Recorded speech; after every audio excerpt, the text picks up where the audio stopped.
Então vamos lá. Hoje vamos estar falando sobre os livros de Pedro, livros de João, o livro de Judas, para poder concluir nosso estudo dos escritos apostólicos. Agora, nesse momento, vamos estar falando sobre o livros de Pedro, né? Primeiro e segundo Pedro, para a gente poder dar sequência. Então, para nós começarmos falando sobre os livros de Pedro, é importante perceber que dentro da sua primeira epístola e a sua segunda epístola vai ter uma certa diferença.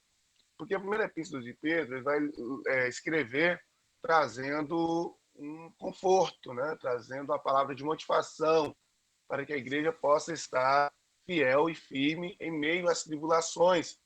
Tribulações é um mal que nunca cessou para a igreja. Nos tempos de Pedro era uma e nos nossos tempos agora são outros tipos, mas a tribulação sempre esteve presente na vida da igreja. Não tem como nós queremos fugir dessa realidade.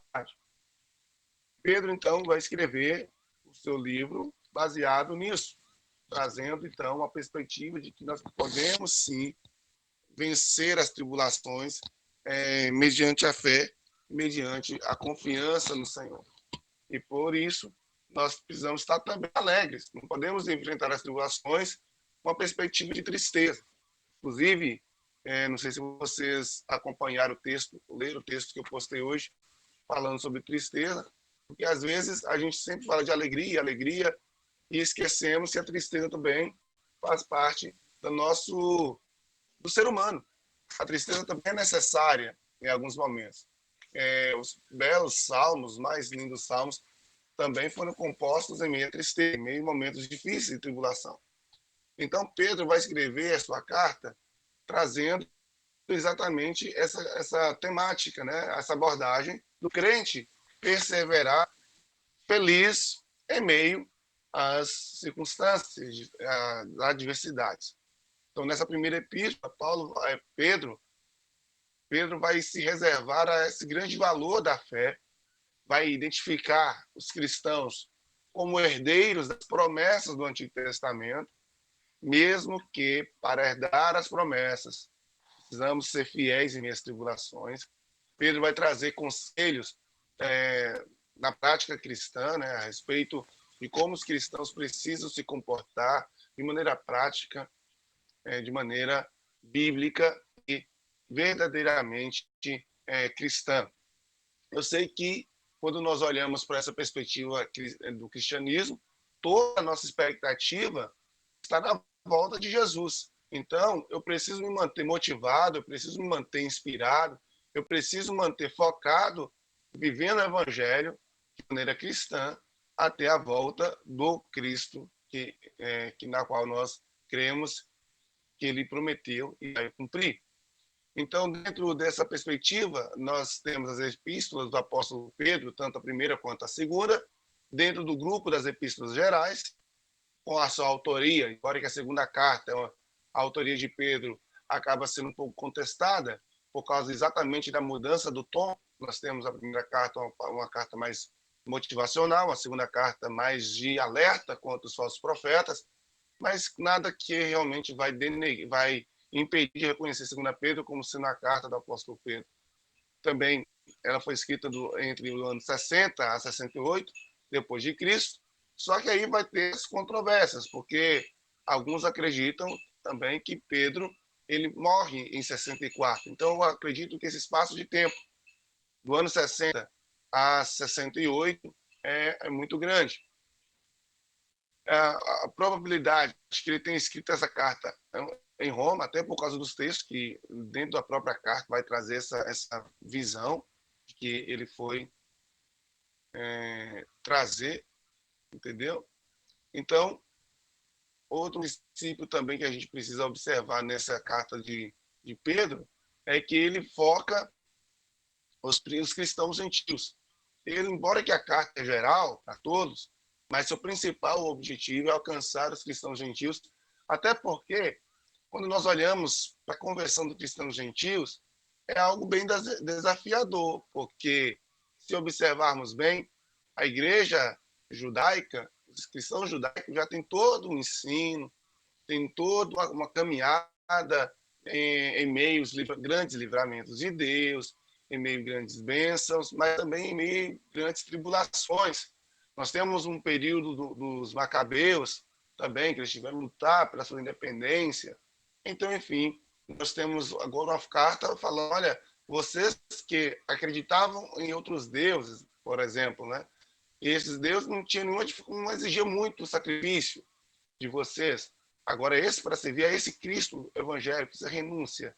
E aí ele vai, então, trazer essa palavra para motivá-los a permanecer fiéis mesmo diante das perseguições e das tribulações.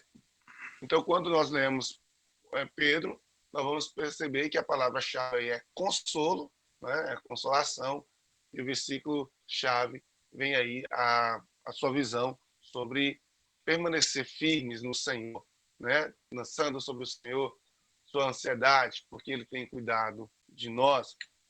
Então, entregando o nosso caminho ao Senhor e confiando nele.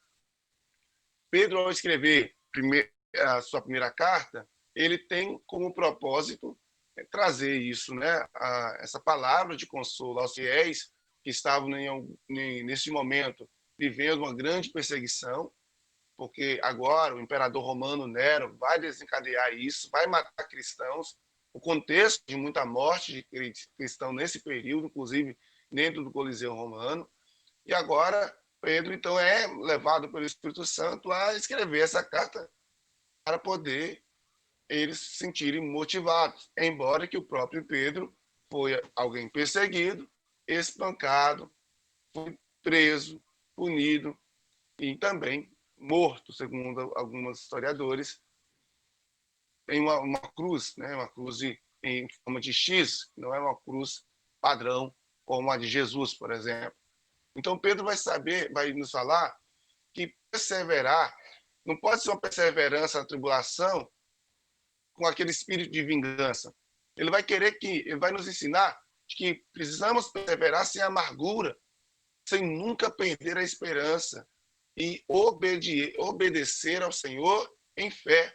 Então, é esse princípio, sabe? Que às vezes há uma diferença de perseverar, ficar firme, mas ficar firme angustiado, com amargura, com sentimento de revolta, com sentimento de vingança. Então, quando nós olhamos para a mensagem de Pedro, nós vamos perceber que ele quer verdadeiramente seguir o exemplo de Jesus, cumprindo o seu propósito, sem questionar, sem murmurar. Então, quando Pedro ele escreve essa carta, ele tem esse objetivo de ser semelhante a Cristo, inclusive no seu ensinamento. O escritor Pedro, falando agora da sua autoria, como os demais apóstolos, Tiago, nós falamos no último livro, ele foi discípulo de Jesus, embora que nós falamos, né, dos 4 Tiagos, né, e o Tiago mais provável é o irmão de Jesus, não o discípulo dele. Pedro foi o apóstolo que foi seguidor de Jesus, era pescador, foi chamado por Cristo, nós já sabemos.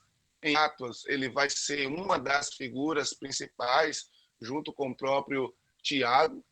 Ele tem um irmão do nome de André, fez parte um dos 12 e foi até reclamado por Paulo por sua falta de posicionamento quanto aos cristãos gentios e aos cristãos gregos, naquela questão da circuncisão.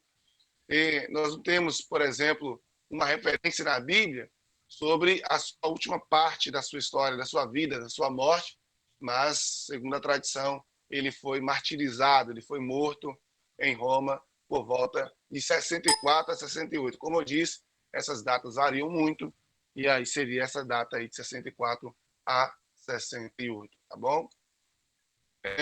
Então, vendo essa questão que nós podemos observar agora, Pedro tem a parte final da sua vida meio que desconhecido, né? Então a gente não tem como trazer um relato claro sobre como foi, mas segundo a tradição foi assim que ele morreu. Além de nós entendermos que Pedro ele escreve essa epístola aos cristãos gentios, aos irmãos que se converteram fora de Israel, fora de Jerusalém, que não era descendente de Jerusalém, nós vamos perceber em 1 Pedro capítulo 1, verso 1, que ele diz o seguinte: aos eleitos que são forasteiros da dispersão no Ponto, Galácia, Capadócia, Ásia e Bitínia. Então, todas essas são províncias romanas que ficam no norte da Ásia. Então, é possível que as igrejas que Paulo até fundou depois do Pentecostes seria as igrejas alvo dessa carta. Seria a região da Ásia Menor, províncias romanas que ali se instalaram, né, dentro dessas idades, e que Paulo havia passado por lá, pregado o evangelho e assim feito discípulos ali. Então, o que a epístola de 1 Pedro pode oferecer para nós? Qual o seu conteúdo? O que ela tem ali de estrutura, de importância? Então, a primeira coisa, nós vamos observar 3 pontos fundamentais dentro dessa epístola. O ensino sobre sofrimento, e esse sofrimento relacionado ao presente e ao sofrimento relacionado no futuro. Pedro é um dos apóstolos que vai nos estimular a estar alegres no momento das tribulações. Ele vai dizer que as tribulações que nós vivemos, ela precisa ser motivo de gozo. Ele vai dizer o seguinte: não sofra nenhum de vocês por ser defaço, por cometer orgias, cometer pecados. Não sofra nenhum de vocês porque cometem estas coisas. Mas se vocês sofrem por amor de Cristo, bem-aventurados vocês são, porque vocês estão vivendo da mesma forma que Cristo viveu. Então, quando nós olhamos para essa equação, quando nós olhamos para essa formatação da igreja, então é importante nós olharmos para esta realidade aqui, tá bom, gente? Precisamos ser esse agente de Deus. Então, Pedro vai dizer que mesmo em meio ao sofrimento, mesmo em meio às circunstâncias, precisamos estar firmes no Senhor. Então, em relação ao presente, então, nós somos capacitados por Cristo para vencer o sofrimento. O próprio Jesus disse que não nos deixaria órfãos, enviaria o Espírito Santo. O próprio Jesus disse que no mundo nós teríamos aflições, mas que tínhamos que ter bom ânimo. Então, de alguma forma, ele nos deu um treinamento emocional para vencer a tribulação. Mas Pedro vai nos trazer essa tribulação presente dentro de uma palavra de ser coparticipante. O que é isso? Participar semelhantemente com Cristo, dos seus sofrimentos. E a gente precisa se alegrar nisso. Em relação ao futuro, ele vai estar dizendo para nós que quem é coparticipante do sofrimento aqui no presente, lá no futuro, terá ausência de sofrimento. E também na revelação de Cristo, nós nos alegraremos, sabe? E nos exultaremos, porque vai ser um momento em que todo sofrimento vai se findar. Ao contrário dos ímpios, né? Que pode até ser feliz aqui na terra, entre aspas, mas à volta de Jesus, o sofrimento deles vão começar de uma maneira muito mais intensa. Então, ainda sobre o seu conteúdo, nós vamos ter aqui o sofrimento ainda em pauta, falando sobre esse termo sofrimento. Por que o texto fala de consolo?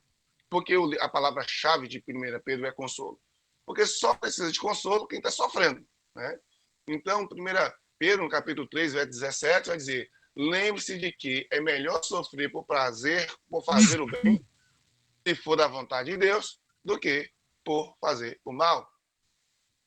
Exultação por ser conquistado por provações, convicção do sofrimento de Cristo em nosso favor e a tranquilidade com o sofrimento por causa da justiça. Então, dentro do contexto de Pedro, nós teremos sofrimento sendo uma das pautas principais que aparece, porém, em todo esse sofrimento, recebendo o consolo da parte de Deus. Então, é da vontade de Deus que nós também passemos por sofrimento. E dentro desse processo, nós teremos segurança quando o sofrimento vier por causa de Cristo, e não por causa do pecado nosso, e teremos a glorificação a Deus pelos nossos sofrimentos. Então, quando nós sofremos em por amor ao Senhor, por amor à sua palavra, por obediência, automaticamente estamos glorificando a Deus. No seu capítulo 4, verso 19, Pedro vai dizer, na sua primeira epístola: portanto, Se você sofre porque cumpre a vontade de Deus, continue a fazer o que é certo e confie a sua vida àquele que os criou, pois ele é fiel. Então, nós precisamos ter essa confiança que se eu estou sofrendo por fazer o bem, eu preciso me alegrar nisso. Então, ante o sofrimento, a postura do cristão precisa ser no mínimo tríplice: santificação, submissão e serviço. São 3 pontos importantes que cada cristão precisa compreender mediante o sofrimento.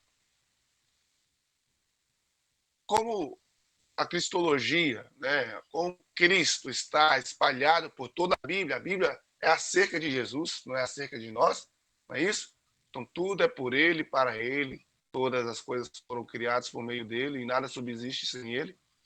Então é importante entender que também na Epístola de Pedro existe uma cristologia muito grande, né? Cristo é o grande assunto dessa epístola. Então Pedro vai se preocupar em informar a cristologia, então o estudo sobre Cristo como a base principal da teologia dos seus leitores. Então Cristo é a principal fundamentação da epístola de Pedro. Ele vai dizer sobre a encarnação de Cristo, capítulo 1, verso 20, impecabilidade, no capítulo 1, 19, no capítulo 2, 22, sobre a humanidade no sofrimento de Cristo, sobre a morte de Cristo, ressurreição de Cristo, glorificação e a volta. Então percebemos que a cristologia é muito completa no livro de 1 Pedro, né?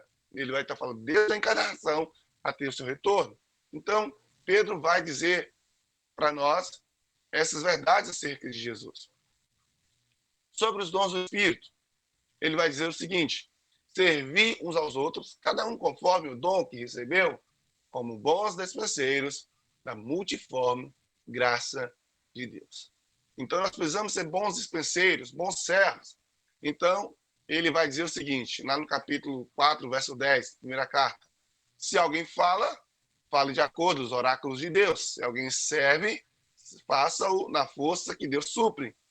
E Deus é glorificado para que todas as coisas sejam Deus glorificado por meio de Jesus Cristo, a quem pertence a glória e o domínio pelos séculos dos séculos. Amém. Pedro também vai abordar, dentro desse contexto, algumas orientações dadas a líderes. Eu amo o ensino de Pedro quanto à liderança, principalmente quando ele chega no capítulo 5 e vai dizer que nós somos pastores das ovelhas de Deus. E não, as ovelhas não é nossa, né? As ovelhas é do Senhor. E às vezes a gente percebe que tem muito pastor achando ser dono das ovelhas. Então ele vai dizer o seguinte: pastoreai o rebanho de Deus que há entre vós. Então, o rebanho é de Deus, o pastor apenas cuida. E ele vai ter que prestar conta desse rebanho. Se você é um líder, você precisa entender que aquela equipe não te pertence. Ela pertence a Deus. Às vezes tem lideranças que simplesmente acham que é dele. Então, os liderados precisam fazer o que ele tem que fazer porque elas são deles, e não é por aí, né? Então, precisamos ter esse conceito bem claro e bem definido. Então, ele vai dizer para nós pastorearmos, para nós cuidarmos do rebanho de Deus, como? Não por constrangimento, não por sorte de ganância, não como dominador, no caso como dono, mas espontaneamente, de boa vontade, antes tornando-vos exemplo ou modelo do rebanho. Ora, logo que o Supremo Pastor se manifestar, receberá a imarcessível coroa de glória. Então é esse exemplo que Pedro deixa para nós. Pedro também vai abordar acerca da família. Ele vai dizer para nós instruções preciosas acerca da família. É significativa a palavra de Pedro em relação às mulheres, por exemplo, e de maridos pagãos. A sua teologia para a família é uma teologia que coloca muito bem os papéis de cada um. Então, dentro do contexto da epístola, é notável que as mulheres não tinham muita voz dentro do lar. Assim, apresentando o princípio da submissão, Pedro instrui as esposas a refletirem as ações de Cristo dentro do seu lar, sem palavras, semelhanças de Cristo. Então, é um dos textos que as mulheres chiam, né? Porque, querendo ou não, elas são aconselhadas a falar menos. né, a ser menos crítica, menos faladeira, como o provérbio vai dizer na parábola, né, quando que a mulher que fala muito, ela é como aquela gota de chuva, vai caindo e vai abrir aquela grande cratera. Então, sem palavras, a semelhança de Cristo é comportamento mais adequado, elas ganhariam seu cônjuge através do seu proceder e não através da sua pregação. O testemunho delas seria muito mais impactante do que propriamente a pregação. Então, em síntese, nós temos a primeira epístola de Pedro, após sua salvação, Pedro vai louvar a Deus pelas bênçãos da salvação, chama os leitores para uma vida de santidade, o amor, o crescimento espiritual, segue as exortações sobre a vida prática, prática como cidadãos, servos, mulheres, maridos, e trata sobre fraternidade e sobre a pureza. Aí isso aí, tudo no capítulo 2 ao capítulo 4, ambos com o verso 11.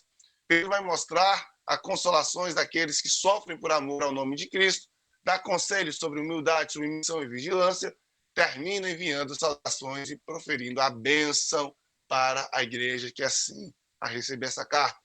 Então não há, né, dentro desse conceito aí, um pensamento ruim que possa descredencializar o livro do apóstolo Pedro como fonte de estrutura para a família, certo?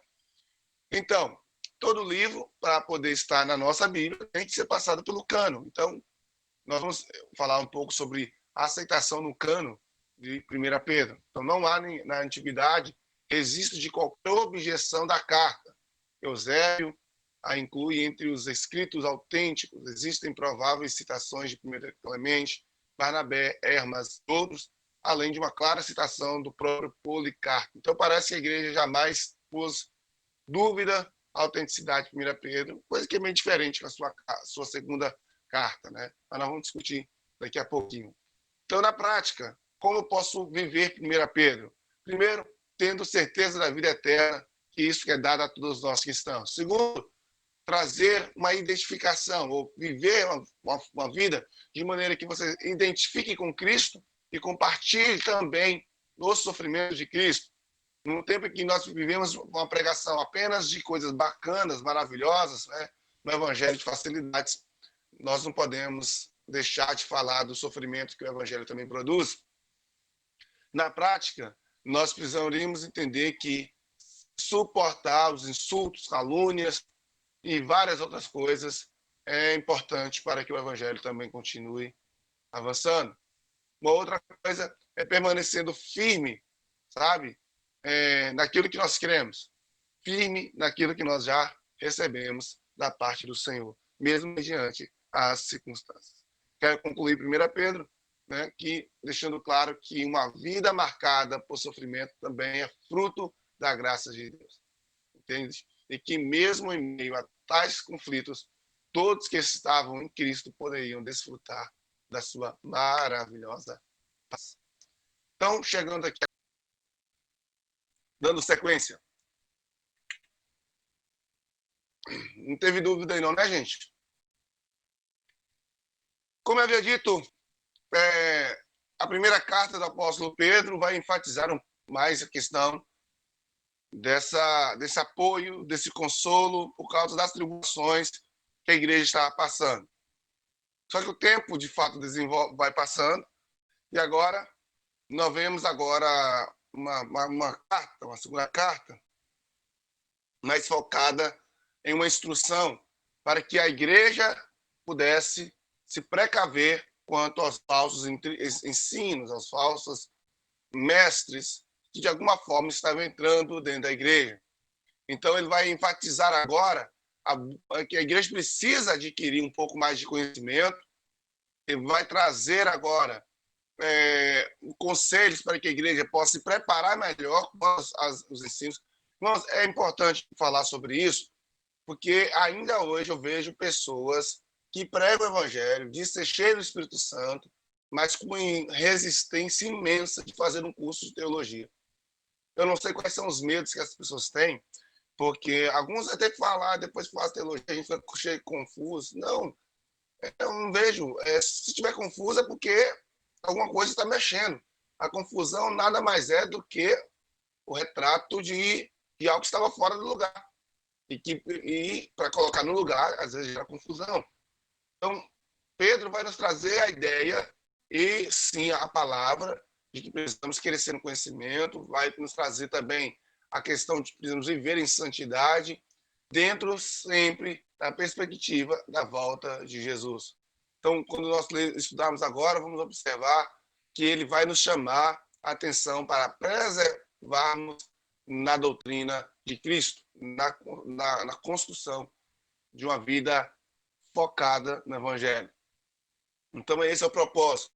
Pedro vai estar alarmando, né, toda a igreja em relação aos falsos mestres que estão começando a influenciar. A partir do ano 60, né, nós vamos ter muita interferência. Então, nós vamos ouvir isso sempre da boca de João, de Pedro, inclusive o próprio Paulo já tinha nos advertido de que muitos homens viriam para poder prevaricar o evangelho que estava sendo ensinado.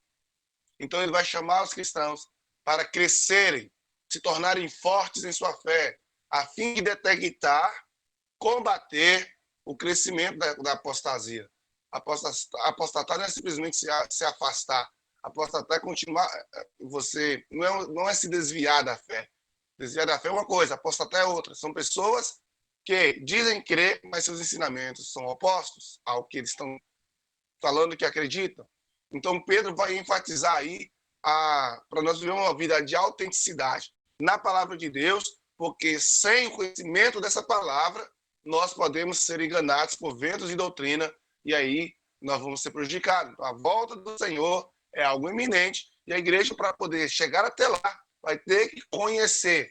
Não adianta, irmãos, crentes leigos hoje vai ser muito fácil. É fácil demais, sabe? Muito fácil enganar. Principalmente hoje, com tanta ideologia, com tanta gente expert, tanta gente que sabe falar bonito, convencer. Então, hoje, se não tiver conhecimento da palavra de Deus, querido, pode ter certeza, nós vamos ficar no meio do caminho. Então, enquanto a primeira carta era para animar, essa aqui é para trazer uma palavra de prevenção, é para trazer um alerta realmente. A primeira vai trazer, pode guardar, primeira, consolo, segundo, advertência. Advertência no aspecto de que, olha, fiquem espertos, porque os lobos estão à solta.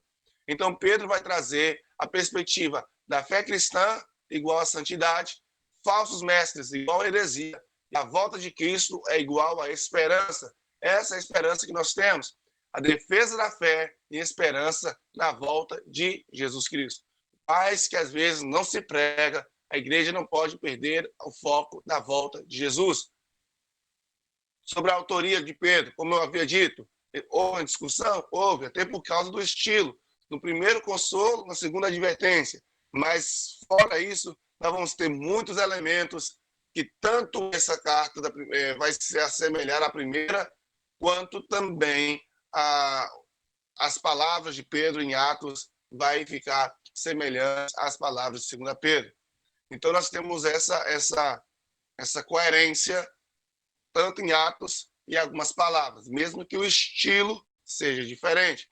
A própria epístola de Pedro vai dizer que é servo do apóstolo de Jesus Cristo. Então, ele vai se auto-intitular apóstolo de Jesus. Então, não tem como questionar que o Pedro que escreveu essa carta é um Pedro apóstolo de Jesus. Então, podemos afirmar que Pedro é o autor tanto da primeira quanto da segunda epístola, sem sombras de dúvida. Até também, 2 Pedro, capítulo 3, verso 1, vai dizer: amados, esta é agora a segunda epístola que vos escrevo. Em ambas procuro despertar em lembranças as vossas mentes esclarecidas. Então, tanto quanto a primeira, quanto a segunda, se nós olharmos por esse verso, teve os mesmos destinatários, as mesmas pessoas a serem abençoados por essas cartas. Porque ele diz: a primeira eu escrevi e agora também. Sobre o conteúdo de 2 Pedro, vamos observar que ela é motivada pela necessidade que Pedro vê de falar sobre a verdade mesmo diante de um caos teológico. Por que caos teológico? Porque nesse momento a igreja está sendo bombardeada por falsos ensinos. Então é muito importante perceber isso. Pedro estava certo de que não viveria por muito tempo, então ele desejava que seus leitores, seus discípulos, as pessoas lembrassem a verdade mesmo após a sua morte. Então, especialmente em relação aos falsos mestres, porque depois que o pastor sai, o lobo pode entrar. E Paulo vai dizer isso, inclusive, aos Efésios, aos líderes, os presbíteros de Efésios, quando ele tem aquela última reunião com eles antes de voltar para a Judéia. Nessa epístola, Pedro vai trazer sobre o caráter de Cristo no crente. Então, essa característica cristã em nós, Pedro também vai desenvolver um ensino sobre os fundamentos da fé em Cristo, a experiência da transfiguração que ele teve com Jesus, também a infalibilidade da Bíblia. Ele vai citar um dos textos tão conhecidos como 2 Timóteo 3,16, que os homens santos falaram da parte de Deus, então não falaram de si mesmo. Então, nós temos que entender essa verdade. Acerca dos falsos mestres, Pedro vai alertar para que nós pudéssemos ter o cuidado, sabe, de não nos levar pelas suas falsos ensinos. Os falsos mestres seriam reconhecidos pela sua vida corrupta, pelo abuso da sua doutrina da graça e tornando a liberdade em libertinagem. Eles encontrariam uma prova clara da verdade das Escrituras no cumprimento das profecias e do testemunho dos santos. Então, desde o testemunho dos santos daquele tempo, profecias já falavam muito sobre esses homens. Então, quanto a isso, dos falsos mestres, nós podemos fazer dois paralelos, do Antigo Testamento quanto do Novo. Por exemplo, do Antigo Testamento, ele vai dizer, assim como no meio do povo surgiram falsos mestres, e a gente pode falar muitos deles, por exemplo, na época de Jeremias surgiu Ananias, né? E também ele vai dizer que assim também haverá entre vós falsos mestres. Então, no Antigo Testamento houve falsos mestres? Houve. No Novo, vai continuar tendo. E agora, no nosso tempo, também continua tendo. E no tempo futuro, vai continuar. Então, não muda a necessidade de reforçarmos essa verdade. Ok? Então, sobre as figuras que ele vai usar, por exemplo, para descrever os falsos mestres. Ele vai usar figuras históricas como anjos rebeldes, geração de Noé, Sodoma e Gomorra, Balaão, e também figuras metafóricas como nódoas ou manchas, né? Falando que eles são a nódoa, a mancha, é uma sujeira que é difícil de sair, fontes secas, fontes que não jorram nada que possa fazer frutificar, e névoas impelidas. Então, são as metáforas que ele vai usar para descrever os falsos mestres. Esses falsos mestres teriam as características de cobiçosos, ímpios, insolentes, arrogantes, irracionais, adúlteros, gananciosos, vaidosos, corruptos, e a lista segue, porque esses falsos mestres, eles não têm compromisso em manter uma vida dentro dos padrões de Deus. Então, o seu comportamento seria que estarão dentro da igreja, introduziriam heresias destruidoras, teriam muitos seguidores, porque para ter gente que segue falsas doutrinas, é um monte, sempre vai ter pessoas que vão escolher mais seguir as doutrinas, até porque eles são mais convenientes. Né? Então, difamarão o caminho da verdade, explorarão as pessoas com histórias inventadas, são impulsionados pela carne, desprezam totalmente as autoridades, falam mal do que não conhecem, vivem em completa devassidão. E aí a lista segue, porque Pedro vai trazer no seu capítulo 2 o comportamento desses homens corruptos espiritualmente. E para eles vai ser reservado o dia do Senhor, né? O dia do Senhor que vai chegar. Pedro vai enfatizar essa mensagem, sim, como no Antigo Testamento nós temos muito os profetas dizendo sobre o dia do Senhor. Os apóstolos são testemunhas da mensagem da volta de Cristo. A promessa da volta de Cristo será questionada, isso é fato, né? Deus se trata o seu juízo sobre o mundo e os ímpios. A vinda do Senhor não demora, segundo a perspectiva de Deus, até a volta até a volta, o tempo é de arrependimento. Se a pessoa não se arrepender, vai sofrer. O Senhor voltará repetidamente. A volta do Senhor culminará em destruição da terra. Jesus exige que os crentes o aguardem em santidade. Então, essas são as características do dia do Senhor, conforme Pedro vai relatar em sua segunda carta. E aí, dentro dessa perspectiva de Pedro, ele vai trazer também essa visão de que nós precisamos estar em vigilância. Vigilância por causa que esse dia chegará quanto menos nós esperarmos, né? Pedro e Paulo. Paulo e Pedro, duas figuras do Novo Testamento. E Pedro vai dizer acerca de Paulo, né? Ele vai aconselhar os cristãos para que possam observar os ensinos de Paulo, possam dar ouvidos, ainda que esse texto de Paulo seja um pouco difícil de compreender, mas era necessário entender. A passagem, por exemplo, aqui citada, 2 Pedro, capítulo 3, versos 14 a 16, vai comprovar que não só a autoridade da escritura do apóstolo Paulo vem do Senhor, mas também identifica uma mensagem única pregada por todos os demais apóstolos. Isto é, não significa de cada apóstolo ter sua mensagem, mas de uma mensagem ser ministrada por todos os apóstolos. Hoje nós temos uma devassidão, sabe? Muita gente ensinando muita coisa diferente, os crentes não sabem para onde, quem seguir, não é? Não sabe, cada um ensina uma coisa diferente, mas nós temos uma conformidade de ensino dentro do período apostólico. E sobre o cânon, né? Como podemos identificar que essa carta, se ela foi aceita e por que ela foi aceita, se ela teve resistência e por que teve resistência.